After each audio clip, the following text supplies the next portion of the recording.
بسم اللہ الرحمن الرحیم۔ السلام علیکم ورحمۃ اللہ وبرکاتہ۔ حدیث نبوی صلی اللہ علیہ وسلم ہے، رسول اللہ صلی اللہ علیہ وسلم نے مجھ سے فرمایا، اگر تمہاری قوم کا زمانہ کفر سے ابھی تازہ نہ ہوتا تو میں خانہ کعبہ کو توڑ کر اسے ابراہیم علیہ السلام کی بنیاد پر بناتا، کیونکہ قریش نے اس میں کمی کر دی ہے۔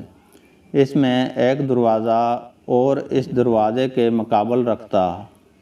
ابو معاویہ نے کہا، ہم سے شام نے بیان کیا، حدیث میں خلف سے دروازہ مراد ہے۔